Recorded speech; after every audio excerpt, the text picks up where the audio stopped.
यीशु की पुकार। आओ आओ भाइयों बहनों सुन लो यीशु की पुकार। आओ आओ भाइयों बहनों सुन लो यीशु की पुकार। बुलाता है यीशु, सुन लो यीशु की पुकार।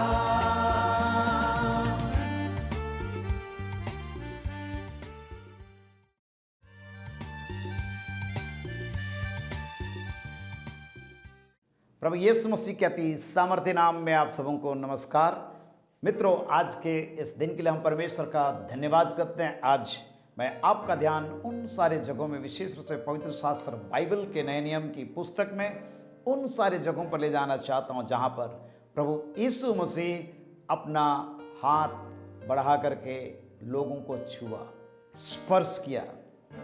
और प्रभु यीशु मसीह का हाथ बढ़ा करके लोगों को स्पर्श करना एक बहुत ही महत्वपूर्ण काम किया लोगों के जीवन में। और आज मैं आप सबों के लिए प्रार्थना करने जा रहा हूं कि परमेश्वर का सामर्थ्य हाथ आप लोगों के जीवन में भी बढ़े, हमारे जीवन में हो।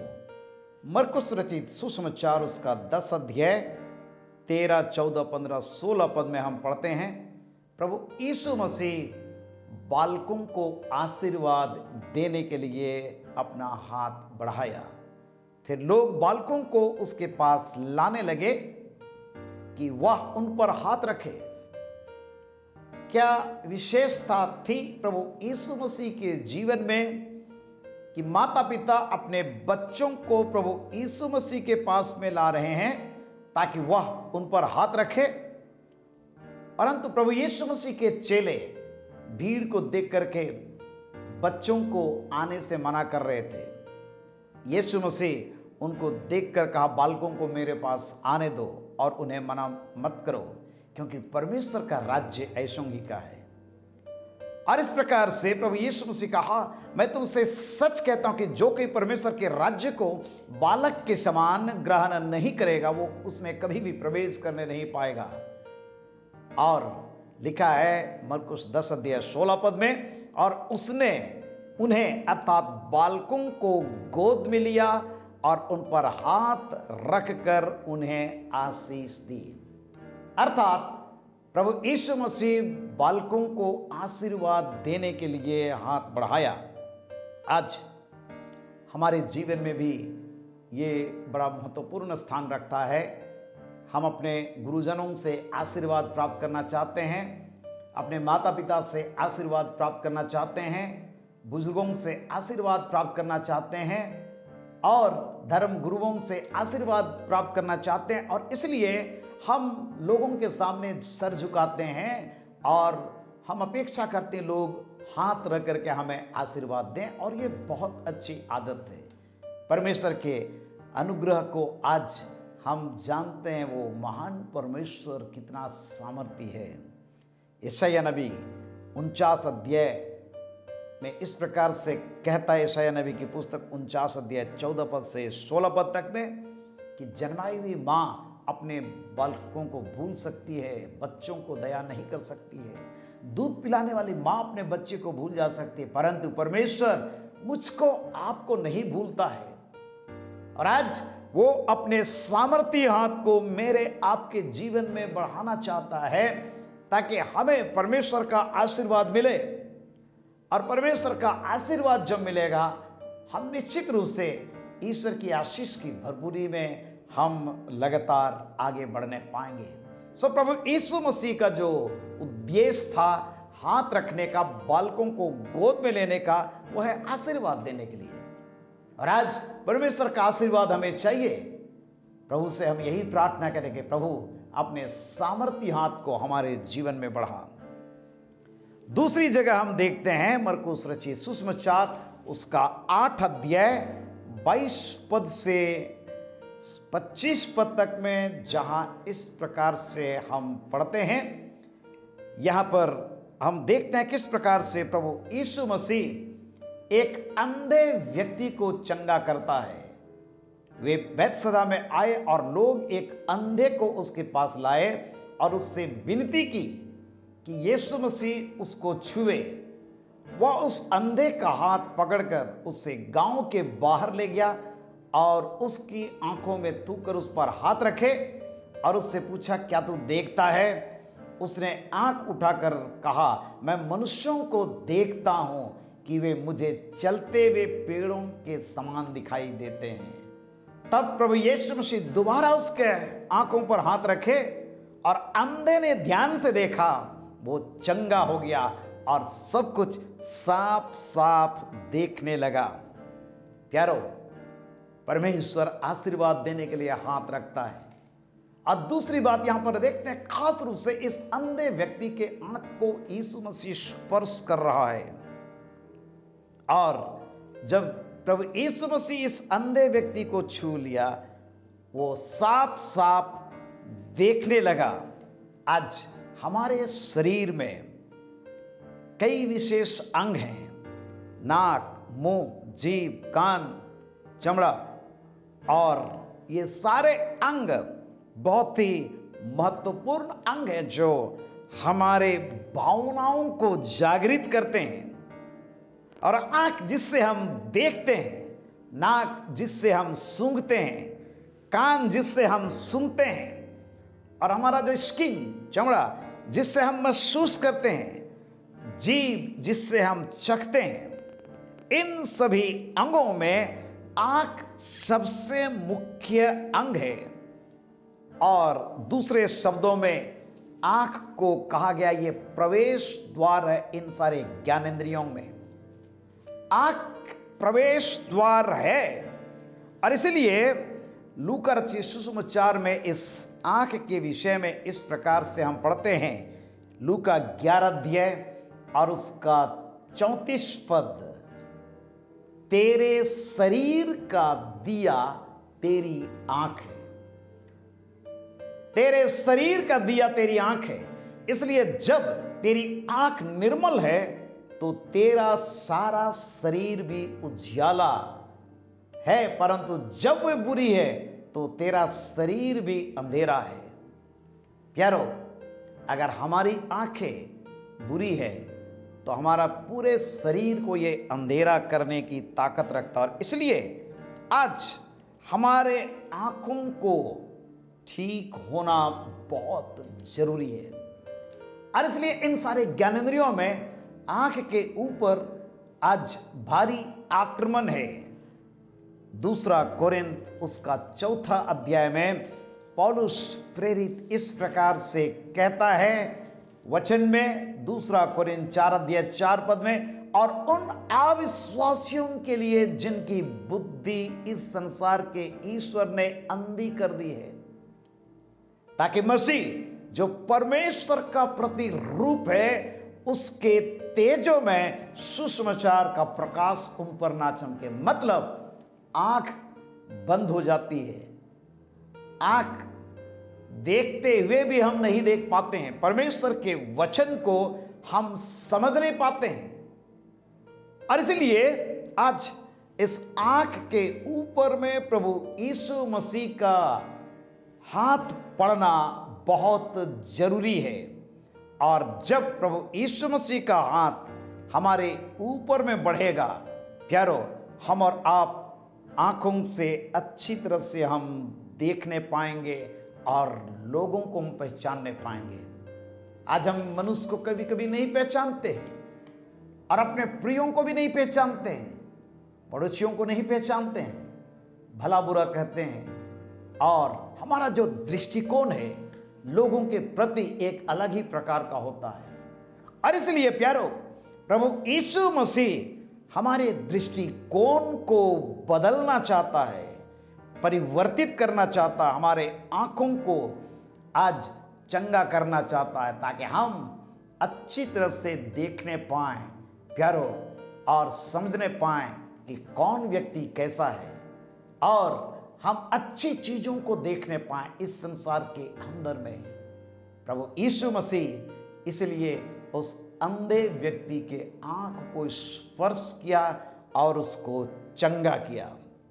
और प्रभु यीशु मसीह हमारे जीवन में भी अपने महान और सामर्थ्य हाथ को हमारे एक एक अंगों में बढ़ाना चाहता है।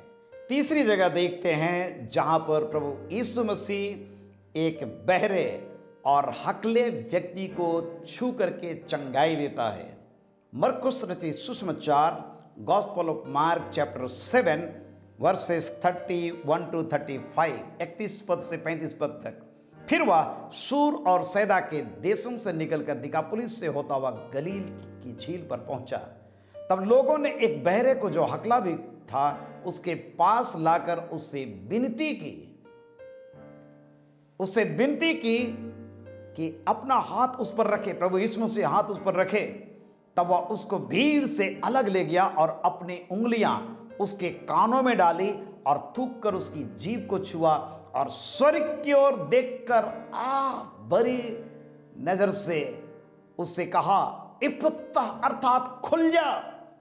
उसके कान खुल गए और उसकी जीभ की गांठ भी खुल गई और वो साफ साफ बोलने लगा। प्यारो, कान और जुबान ये भी बड़ा महत्वपूर्ण अंग है। आंख को यीशु मसीह खोला, हाथ रख करके बालकों को आशीर्वाद दिया, हाथ रख करके। अब ये कानों को खोल रहा है, जीभ को खोल रहा है। आज ये हमारे ज्ञानेंद्रियों में ये जो अंग है बहुत ही महत्वपूर्ण है। कान जिससे हम सुनते हैं और प्रभु यीशु मसीह अपने वचन को हमारे कानों में पहुंचाना चाहता है। और इसलिए प्रभु यीशु मसीह जब पहाड़ी उपदेश दे रहा था, मत्ती रचित सुसमाचार उसका 5वां अध्याय और उसके 21 पद में क्रोध और हत्या के विषय में जब समझा रहा है तो यीशु मसीह ने कहा, तुम सुन चुके हो कि पूर्व काल के लोगों से कहा गया था कि हत्या नहीं करना। फिर व्यभिचार के संबंध में समझा रहा है, तुम सुन चुके हो कि कहा गया था व्यभिचार ना करना। और उसके बाद में शपथ खाने के विषय में, झूठी शपथ खाने के संबंध में कह रहा प्रभु यीशु मसीह मत्ती 5:33 में, फिर तुम सुन चुके हो कि पूर्व काल के लोगों से कहा गया था झूठी शपथ ना खाना, परंतु प्रभु के लिए अपनी शपथ को पूरी करना। प्रतिशोध की भावनाओं के ऊपर कैसे लोग विजयी होंगे? यीशु मसीह कह रहा है 38 पद में, तुम सुन चुके हो कि कहा गया था आंख के बदले आंख और दांत के बदले दांत, परंतु मैं तुमसे कहता हूं कि बुरे का सामना ना करना, परंतु जो कोई तेरे दाहिने गाल पर थप्पड़ मारे उसकी ओर दूसरा भी फेर दे। यदि कोई तुझ पर नालिश करे और तेरा कुर्ता लेना चाहे तो उससे दोहर भी लेने दे। जो कोई तुझे कोस भर बेकार में ले जाए उसके साथ 2 कोस चला जा। प्यारो, प्रभु यीशु मसीह ने कहा सुन चुके हो। पुनः शत्रुओं से प्रेम रखने के संबंध में कहता है मत्ती 5:43 में, तुम सुन चुके हो कि कहा गया था अपने पड़ोसी से प्रेम और अपने बैरी से बैर रखना, परंतु मैं तुमसे कहता हूं कि अपने बैरियों से प्रेम रखो और अपने सताने वालों के लिए प्रार्थना करो। क्यों प्रभु यीशु मसीह सुन चुके हो कह रहा था? क्योंकि लोग परमेश्वर के वचन को सुनते तो थे परंतु उनके जीवन में कोई परिवर्तन नहीं, व्यवहारिक जीवन में कोई परिवर्तन नहीं। लोग प्रैक्टिस नहीं करते थे अपने मसीही जीवन को जैसा जीना चाहिए, रहना चाहिए। और आज मेरे आपके जीवन में भी कई बार इस प्रकार की भावनाएं विद्यमान रहती है। क्रोध, हत्या, व्यभिचार, झूठी शपथ खाना, प्रतिशोध की भावना, शत्रुओं के प्रति हमारा विचार।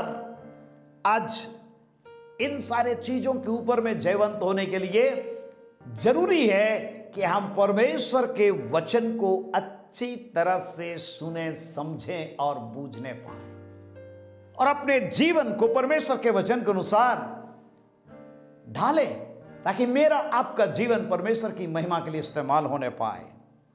प्यारो, बड़ा आत्मिक गिरावट आई परमेश्वर के लोगों के बीच में। प्रकाशित वाक्य 2 अध्याय और 3 अध्याय में हम देखते हैं किस प्रकार से परमेश्वर उन सारी कलीसियाओं को संबोधित करता है। यूहन्ना जब पतमुस नाम टापू में था उस समय परमेश्वर का वचन उसके पास में पहुंचा। परमेश्वर उससे कहता है जो कुछ तू सुन रहा है उसके लिख ले और एशिया के उन 7 कलीसियाओं को भेज दे। और उन 7 कलीसियाओं को संदेश दे रहा है, लेकिन संदेश के अंदर में जो बहुत ही महत्वपूर्ण बात हम देखते हैं, प्रकाशित वाक्य 2 अध्याय 7 पद में, 11 पद में, 17 पद में, 28 पद में, 3 अध्याय 6 पद में, 13 पद में, 22 पद में, जहां पर कहता है जिसके कान हो वो सुन ले कि आत्मा कलीसियाओं से क्या कहती है। आज परमेश्वर मुझसे आपसे भी कहना चाहता है कि जिसके कान हो वो सुन ले। परमेश्वर की आवाज को सुनने के बावजूद भी अनसुनी करने के कारण से परमेश्वर के जो लोग थे वे बैकस्लाइडिंग कंडीशन में पहुंच चुके थे। मसीह के प्रति जो उनका लगन होना चाहिए, प्रेम होना चाहिए, वो नहीं थी। प्यारो, आज मेरे आपके जीवन में भी ये बहुत बड़ी बात है कि हम परमेश्वर की आवाज को किस रीति से हम सुनते हैं। क्या हम सुन करके अमल करते हैं अपने जीवन में? परमेश्वर की आवाज को सुन करके उसके अनुसार जीवन जीने के लिए जब हम अपने आप को समर्पण करेंगे तो निश्चित रूप से हमारे जीवन में परमेश्वर की आशीष की भरपूरी बहुत आयत से आएगी। परमेश्वर की आवाज को सुनना क्यों अति आवश्यक है? यूहन्ना 11 अध्याय का 43 पद में हम देखते हैं किस प्रकार प्रभु यीशु मसीह अपनी आवाज एक ऐसे व्यक्ति को देता है जो मर गया। लोगों ने उसको दफन कर दिया और 4 दिन हो गए, परंतु प्रभु यीशु मसीह वहां पर पहुंचा है। यह मरा हुआ व्यक्ति जिसका नाम था लाजर, यीशु मसीह का प्रिय दोस्त था। जब बीमार था, हाल सुनकर के भी नहीं पहुंचा, क्योंकि परमेश्वर की महिमा वहां पर प्रकट होने वाली है। और इसलिए प्रभु यीशु मसीह उस कब्र के पास में गया। विपरीत परिस्थितियां वहां पर थी, लोग शोक और विलाप में डूबे हुए थे प्यारो, लेकिन प्रभु यीशु मसीह उस कब्र के पास में गया। यूहन्ना 11 अध्याय का 43 पद में लिखा है, यीशु मसीह बड़े शब्द से पुकारा और कहा, हे लाजर निकला, हे लाजर निकला। जो मर गया था वो कफन से हाथ पांव बंधे हुए निकल आया, क्योंकि यीशु मसीह की आवाज को सुन रहा है। प्यारो, आज अगर हम परमेश्वर की आवाज को सुनेंगे, निश्चित रूप से हमारे जीवन में हम एक नए काम को देखने पाएंगे। परमेश्वर की आवाज को हम सुन नहीं पाते हैं क्योंकि हमारे कान जिस प्रकार से खुले हुए रहना चाहिए वो खुला हुआ नहीं। हम सुनते तो हैं परंतु हम समझते नहीं हैं। और इसलिए आज हर व्यक्ति को परमेश्वर की आवाज को सुनना बहुत जरूरी है, बहुत जरूरी है। समय आ रहा है, 1 थिस्सलुनी 4 अध्याय उसका 16 पद में हम पढ़ते हैं, प्रभु यीशु मसीह अपनी महिमा के संग आएगा, प्रभु आप ही स्वर्ग से उतरेगा, उसमें ललकार और प्रधान दूत का शब्द सुनाई देगा। परमेश्वर की तुरही फूंकी जाएगी और जो मसीह में मरे हुए हैं वे पहले जी उठेंगे। तब हम जो जीवित और बचे रहेंगे उनके साथ बादलों पर उठा लिए जाएंगे कि हवाओं में प्रभु से मिलें और इस रीति हम सदा प्रभु के साथ रहेंगे। प्यारो, अगर हमारे कान बंद रहेंगे, इस संसार की बातों में हम फंसे हुए रहेंगे, अगर हम उसकी आवाज को सुनने के लिए सफल नहीं हुए तो इस संसार में हम भारी विपत्ति का सामना करने के लिए हम छोड़ दिए जाएंगे। और इसलिए हर व्यक्ति को परमेश्वर की आवाज को सुनना अति आवश्यक है। यूहन्ना रचित सुसमाचार उसका 5वां अध्याय में हम परमेश्वर के वचन की उन सच्चाइयों को देखते हैं, किस प्रकार से परमेश्वर का वचन आज मेरे और आपके लिए एक बहुत बड़ा संदेश देता है। यूहन्ना 5 अध्याय और उसका 28 और 29 पद में इस प्रकार से लिखा है, अचंबा मत करो क्योंकि वो समय आता है कि जितने कब्रों में हैं वे उसका शब्द सुनकर निकल आएंगे। जिन्होंने भलाई की है वे जीवन के पुनरुत्थान के लिए जी उठेंगे और जिन्होंने बुराई की वे दंड के पुनरुत्थान के लिए जी उठेंगे। यीशु मसीह अपनी आवाज को इसलिए आज मुझको आपको देना चाहता ताकि हम परमेश्वर के वचन को सुने पश्चाताप करें, मन फिराएं, प्रभु यीशु मसीह को अपना जीवन समर्पण करें और हमारे जीवन में परमेश्वर की आशीष भरपूरी के साथ में आने पाए। प्यारो, परमेश्वर अपनी सिर आवाज को मुझको आपको देना चाहता है। क्या हम और आप उस गीत को हम गाने पाएंगे आज? तेरी सिरिन आवाज में सुनता हूं ऐ खुदा। यीशु मसीह हम में से हर एक को कलवरी क्रूस के पास में बुलाता है ताकि हम और आप चंगाई को प्राप्त करें। यह व्यक्ति जो बहरा सुन नहीं सकता था, प्रभु यीशु मसीह उसके दोनों कान में अपनी उंगली डाल करके उसको चंगाई दिया। आज प्रभु यीशु मसीह हमारे आत्मिक कान को खोलना चाहता है, आंखों को खोलना चाहता है, आशीर्वाद देना चाहता है। इसलिए अपने हाथों को बढ़ाया हुआ वो कहता है, हे सब परिश्रम करने वाले और बोझ से दबे हुए लोगों, मेरे पास आओ, मैं तुमको विश्राम दूंगा। केवल यीशु मसीह उसके कान को केवल नहीं खोला, लेकिन जो हकलाता था उसके जीभ को भी छू करके चंगाई दिया। जीभ के विषय में हम देखते हैं याकूब की पत्री 3 अध्याय 5 पद में लिखा है, हमारे शरीर में जीभ एक छोटा सा अंग है। और याकूब 3 अध्याय 6 पद में लिखा है कि हमारे अंगों में ये अधर्म का एक लोक है, नियंत्रण में इसको कोई रख नहीं सकता। घोड़े लगाम लगा दिए जाएंगे, वे कंट्रोल हो जाएंगे, नियंत्रित हो जाएंगे, परंतु जीव जो मनुष्यों का है ये नियंत्रण में नहीं रहता है। और इसलिए भला बुरा कहने में हम कई बार चूकते नहीं है, झूठ बोलने में चूकते नहीं है, गलत काम करने में हम चूकते नहीं है। प्यारो, आज हमारे जीव को भी प्रभु यीशु मसीह का स्पर्श चाहिए, उसको छूना बहुत जरूरी है। और इसलिए यशायाह 6 अध्याय में हम देखते हैं कि जब यशायाह नबी परमेश्वर की उपस्थिति में आ गया, वो देख रहा है परमेश्वर की महिमा को और कहता, मैं अशुद्ध होंठ वाला मनुष्य, अशुद्ध होंठ वालों के बीच में रहता हूं। और तब परमेश्वर का दूत वेदी पर से अंगारा लेकर के आया, उसके होठों को छू दिया और उसके सारे अधर्म को दूर किया। प्यारो, मुंह को छुआ और उसके होठों को छुआ, पवित्र किया।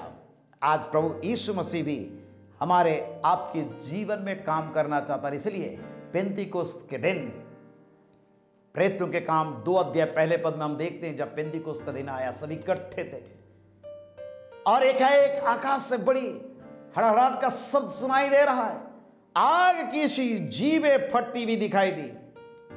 120 लोग जो इंतजार करते उनके ऊपर आ ठहरे और वे लोग उसी जुबान से परमेश्वर की आराधना कर रहे हैं। उसी जुबान से यीशु मसीह को पतरस जैसा व्यक्ति 3 बार इनकार किया।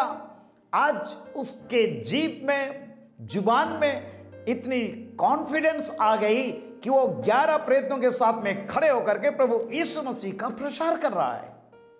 जब प्रभु यीशु मसीह हमारे जुबान को स्पर्श करेगा, प्यारो, हमारी जुबान प्रभु की महिमा और उसकी गवाही के लिए खुल जाएंगे। हम और आप एक बदले हुए इंसान बन जाएंगे, श्रापित नहीं होगा, सारा अभिशाप दूर हो जाएगा। मेरे आपके जीवन में अद्भुत परमेश्वर कार्य करना चाहता है। भजन संहिता 34 अध्याय 13 पद में लिखा है, अपनी जीभ को बुराई से रोक रख और अपने मुंह की चौकसी कर कि उससे छल की बात ना निकले। हमारे जीवन में जीभ बहुत ही महत्वपूर्ण अंग है। प्यारो, भजन संहिता 39 पहले पद से 9 पद तक में इस प्रकार से पीड़ित मनुष्य का पश्चातापी प्रार्थना को हम देखते हैं। मैंने कहा, अपनी चाल चलन में चौकसी करूंगा ताकि मेरी जीभ से पाप ना हो। मैं मौन धारण कर लूंगा, गूंगा बन गया, चुप्पी साधे रहा। प्यारो, मैं गूंगा बन गया, मुंह नहीं खोला। ये एक ऐसा व्यक्ति पश्चाताप कर रहा है, दाऊद अपने जीवन के उन तमाम परिस्थितियों के कारण से। और आज परमेश्वर मेरे आपके जीवन में भी वही काम करना चाहता, ताकि हम अपने इस जुबान के द्वारा सिर्फ और सिर्फ परमेश्वर की महिमा करें। यशायाह अपने जीवन में उस परमेश्वर के स्पर्श को प्राप्त किया। राजा दाऊद इसलिए कहता है भजन संहिता 52 अध्याय में 4 और 5 पद में, हे छली जीव, तू सब विनाश करने वाली बातों से प्रसन्न रहती है। निश्चय ईश्वर तुझे सदा के लिए नष्ट कर देगा, वह तुझे पकड़कर तेरे डेरे से निकाल देगा और जीवतों के लोक से तुझे उखाड़ डालेगा। प्यारो, जीव के वश में जीवन और मृत्यु है, नीति वचन 18 अध्याय 21 पद में लिखा है। और इसलिए आज परमेश्वर से हम प्रार्थना करें ताकि हमारे इस जीव को परमेश्वर का स्पर्श हो और हम परमेश्वर की महिमा के लिए हम अपने जुबान को इस्तेमाल करने वाले व्यक्ति बन जाएं। पहला पत्रस 3 अध्याय 10 पद में लिखा है, क्योंकि जो कोई जीवन की इच्छा रखता है, अच्छे दिन को देखना चाहता है। हमारे जीवन में अच्छे दिन कैसे आएगा?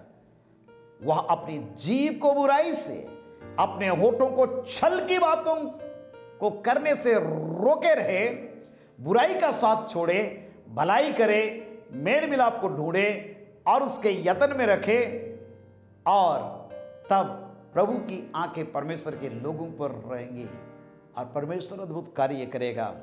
प्यारो, आज हम अपने जुबान को, अपने कान को, अपने आंख को आइए परमेश्वर के सामर्थ्य हाथों में समर्पण करेंगे।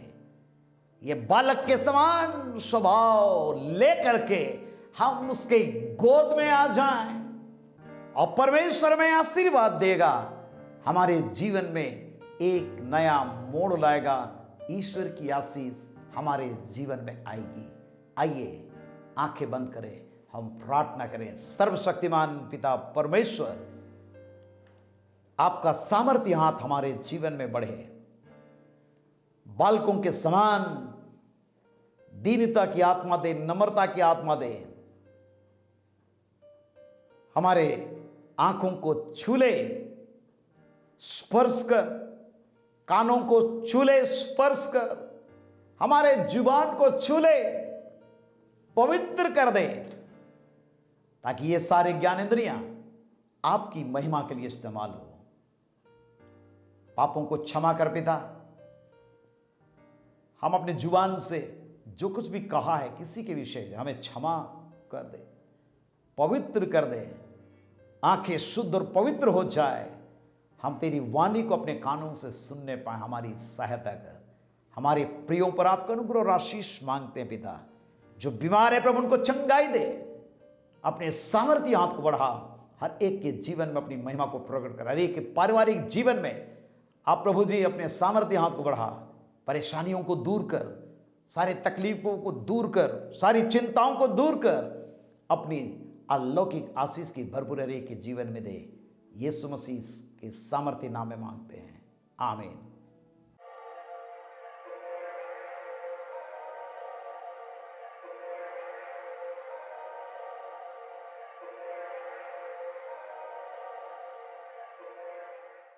आओ आओ भाइयों बहनों, सुन लो यीशु की पुकार। आओ आओ भाइयों बहनों, सुन लो यीशु की पुकार।